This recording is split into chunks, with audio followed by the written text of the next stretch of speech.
Leblanc, c'est son nom, et c'est juste son prénom. Tu m'as demandé, mon petit, c'est le Nord. Pas de bras, pas de chocolat. J'aime me beurrer la biscotte. Here's Johnny.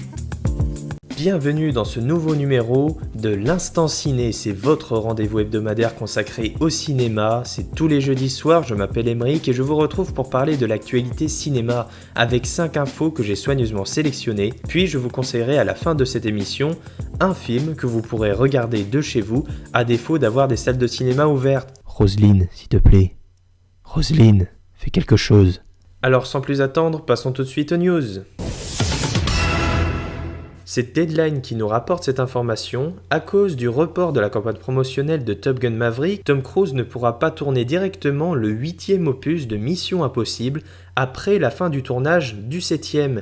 C'était comme ça que c'était prévu en fait. Le tournage du 7e opus de Mission Impossible va se terminer dans quelques jours et directement après, Tom Cruise devait enchaîner avec le tournage du 8e. Mais avec l'hypothétique sortie de Top Gun Maverick cette année, Tom Cruise devra assurer la promotion du film et ne pourra pas donc assurer en même temps le tournage de ce 8e film. Cependant, toujours confirmé par Deadline, cela n'impactera pas les dates de sortie des deux films. Mission Impossible 7 et 8 sont attendus en 2022 et 2023 au cinéma. Et notre seconde info... Mais attendez, c'est le moment, c'est l'instant que vous attendez tellement.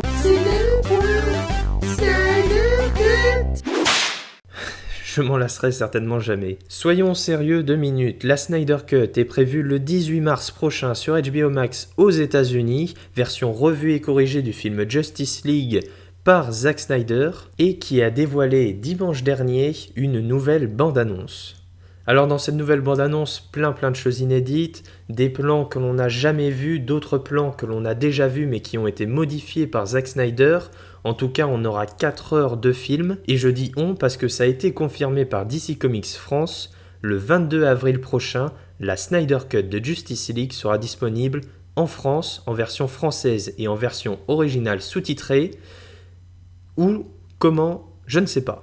C'est ça qui est assez paradoxal, c'est qu'ils ont dit que la Snyder Cut sera là le 22 avril en France, en version française et en version originale sous-titrée.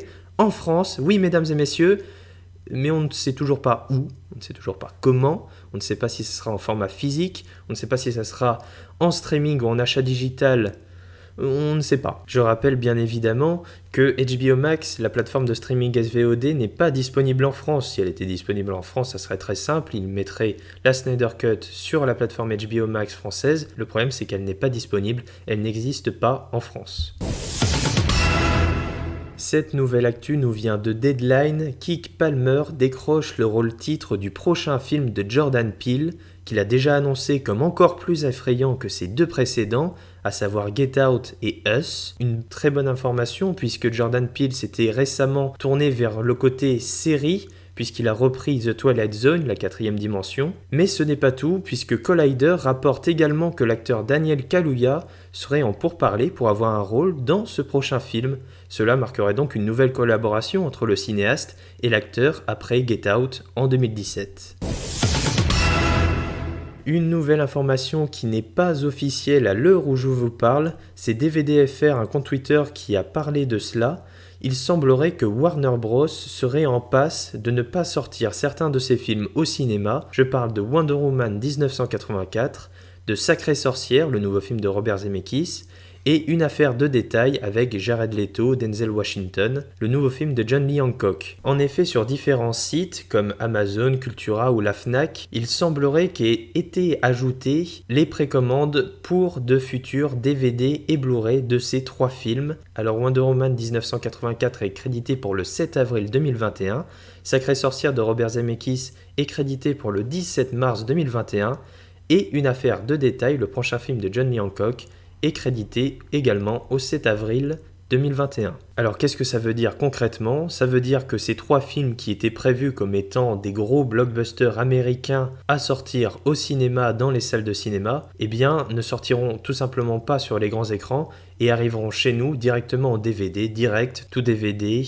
Blu-ray, Blu-ray 4K Ultra HD, peut-être même Blu-ray 3D. Alors comment interpréter cela? Eh bien tout simplement il faut rappeler qu'aux États-Unis, la nouvelle politique du groupe Warner Bros est de s'associer à la plateforme de streaming HBO Max dont j'ai parlé tout à l'heure, puisque là-bas les films sortent simultanément au cinéma et sur cette plateforme de streaming, sur HBO Max, le film se retrouve automatiquement en téléchargement illégal aux États-Unis et nous, on peut y accéder en France. Donc cela veut dire qu'une partie du public français aura déjà vu et fait passer le film et donc une sortie en salle ne serait pas du tout rentable pour Warner, surtout dans le contexte sanitaire actuel. Une décision bien triste pour nos salles de cinéma. De plus, ces 3 films ont été construits, pensés par le réalisateur, par toutes les équipes qui ont travaillé pour que ce soit des expériences à vivre au cinéma, sur grand écran, dans une salle de cinéma. Et je le rappelle, pour le moment, aucune confirmation n'a encore été faite à l'heure où je vous parle par Warner Bros France. Pour cette dernière info, parlons cinéma français, puisque Pathé Film a mis en route un projet très ambitieux sur Les Trois Mousquetaires. Avec un budget de 60 millions d'euros pour 2 films, le tout réalisé par Martin Bourboulon, à qui l'on doit notamment Papa ou Maman ou encore prochainement Eiffel, le biopic sur Gustave Eiffel avec Romain Duris et Emma Mackey. Alors je vous le dis tout de suite, il y a un casting de dingue. On retrouve François Civil en D'Artagnan, Eva Green et Milady, Vincent Cassel en Athos, Romain Duris en Aramis, Pio Marmaille et Porthos. On a également Louis Garrel en Louis XIII. Donc clairement quelque chose de très très gros qui se prépare du côté de Pathé Film.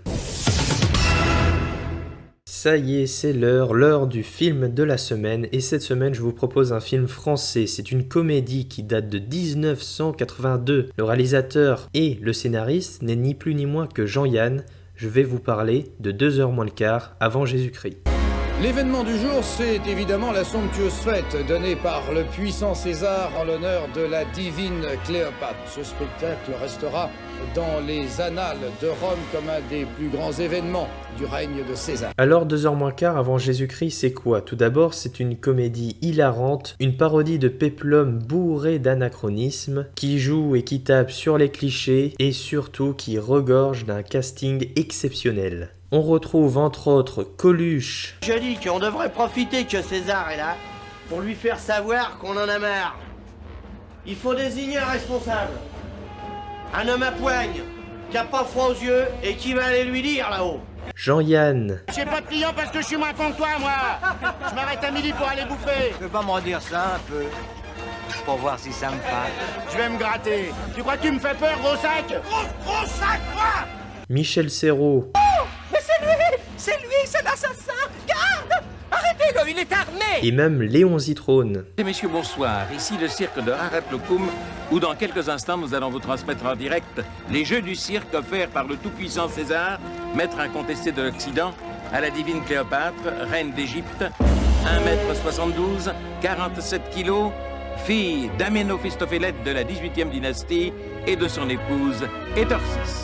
Alors 2h moins le quart avant Jésus-Christ, c'est donc un péplum qui se déroule à l'époque de l'Antiquité dans une petite ville où César siège. Il se trouve que les consuls qui l'entourent vont organiser un complot afin de l'éliminer et ils vont trouver le candidat parfait pour organiser ça puisqu'il s'agit de Coluche, alias Bénur Marcel dans le film. Va s'en suivre une série de péripéties tout aussi hilarantes les unes que les autres, notamment la venue de Cléopâtre ou encore la fameuse scène du bar gay avec le quiproquo entre Bénur Marcel et Michel Serrault en César, puisqu'il est dans le film très porté sur les hommes. Ça donne lieu à des scènes surréalistes et vraiment hilarantes. Je vous conseille vivement de vous pencher sur 2h moins le quart avant Jésus-Christ, car ça regorge de caméos, d'anachronismes, de petits sous-entendus, notamment entre autres avec les policiers. Hein, ça crache pas mal sur les policiers, Jean-Yann s'est pas privé de ça.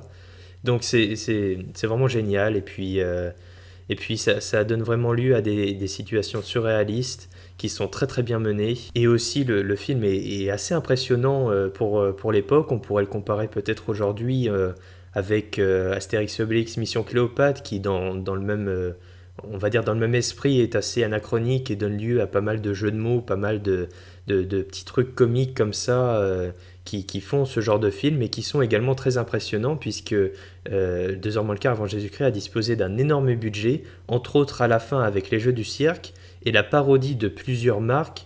Je crois il y a Banania, il y a Boursin, il y a des marques de cigarettes.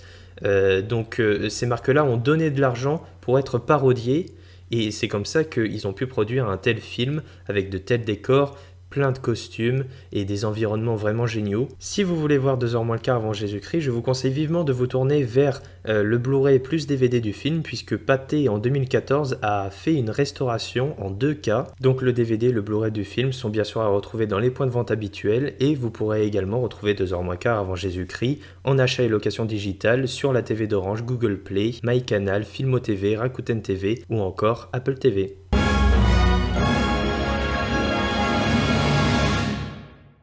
Un gosse qui est né dans une étable à Bethléem, franchement. Tu crois que ça va changer la face du monde, quoi? Voilà, en attendant la réouverture des cinémas, regardez 2h moins le quart avant Jésus-Christ, regardez des films chez vous. Vous pouvez vous abonner pour avoir directement chaque émission dès leur sortie, et également me suivre sur Twitter et sur Instagram. Les liens sont dans la description. Voilà, je vous laisse cette semaine. Bon week-end à tous, et je vous dis à la semaine prochaine. Ça dépasse tout ce que j'ai pu imaginer.